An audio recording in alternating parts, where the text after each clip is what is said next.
ഇന്ന് നമ്മൾ വായിച്ച് ധ്യാനിക്കുക ജോബിന്റെ പുസ്തകം 26 27 അധ്യായങ്ങളാണ്. അധ്യായം 26. ജോബിന്റെ മറുപടി.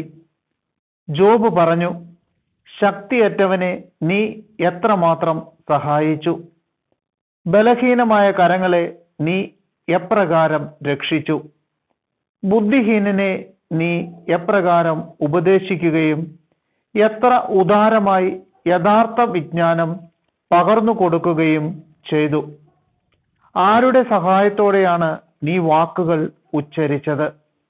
ആരുടെ ചൈതന്യമാണ് നിന്നിൽ നിന്ന് പുറപ്പെട്ടത്? അധോലോകത്തിലെ നിഴലുകൾ വിറകൊള്ളുന്നു, ജലവും അതിലെ ജീവികളും പ്രകമ്പനം കൊള്ളുന്നു. പാതാളം ദൈവത്തിന്റെ മുൻപിൽ അനാവൃതമായിരിക്കുന്നു, നരകത്തെ ഒന്നും മറച്ചിട്ടില്ല. ശൂന്യതയുടെ മേൽ അവിടുന്ന് ഉത്തരദിക്കിനെ വിരിക്കുന്നു, ഭൂമിയെ ശൂന്യതയുടെ മേൽ തൂക്കിയിട്ടിരിക്കുന്നു. ജലത്തെ അവിടുന്ന് തന്റെ കനത്ത മേഘങ്ങളിൽ ബന്ധിച്ചിരിക്കുന്നു, അതിന്റെ ഭാരത്താൽ മേഘം കീറിപ്പോകുന്നില്ല. ചന്ദ്രന്റെ മുഖം അവിടുന്ന് മറയ്ക്കുന്നു, തന്റെ മേഘത്തെ അതിൽ വിരിച്ചിടുന്നു.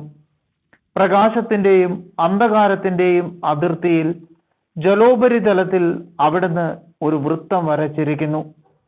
ആകാശത്തിന്റെ തൂണുകൾ കുലുങ്ങുന്നു, അവിടുത്തെ ശാസനയാൽ അവ ഭ്രമിച്ചു പോകുന്നു. അവിടുന്ന് തന്റെ ശക്തിയാൽ സമുദ്രത്തെ നിശ്ചലമാക്കി, തന്റെ ജ്ഞാനത്താൽ റാഹാബിനെ തകർത്തു കളഞ്ഞു.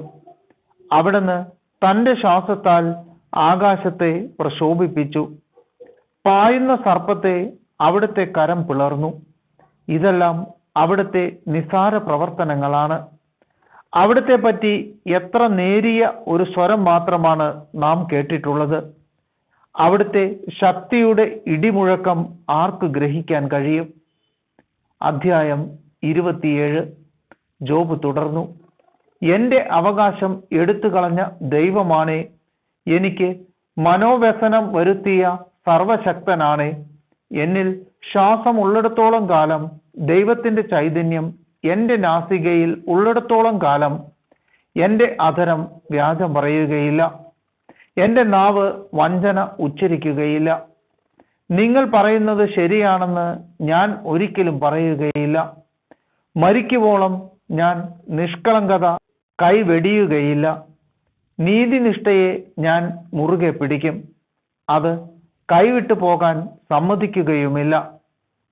എന്റെ ഹൃദയം കഴിഞ്ഞുപോയ ഒരു ദിവസത്തെ പ്രതി പോലും എന്നെ കുറ്റപ്പെടുത്തുന്നില്ല. എന്റെ ശത്രു ദുഷ്ടനെ പോലെയും എതിരാളി അധർമ്മിയെ പോലെയും ആയിരിക്കട്ടെ. ദൈവം അധർമ്മിയെ വെട്ടി നീക്കുമ്പോൾ, അവന്റെ ജീവൻ എടുത്തു കളയുമ്പോൾ അവന്റെ പ്രത്യാശ എന്തായിരിക്കും? കഷ്ടത അവന്റെ മേൽ വന്നുകൂടുമ്പോൾ ദൈവം അവന്റെ നിലവിളി ശ്രവിക്കുമോ? അവൻ സർവശക്തനിൽ ആനന്ദം കണ്ടെത്തുമോ? അവൻ എല്ലായ്പ്പോഴും ദൈവത്തെ വിളിച്ചപേക്ഷിക്കുമോ? ദൈവത്തിന്റെ കരത്തെക്കുറിച്ച് ഞാൻ നിന്നെ പഠിപ്പിക്കും, സർവശക്തന്റെ ഉദ്ദേശം ഞാൻ മറച്ചു വെക്കുകയില്ല.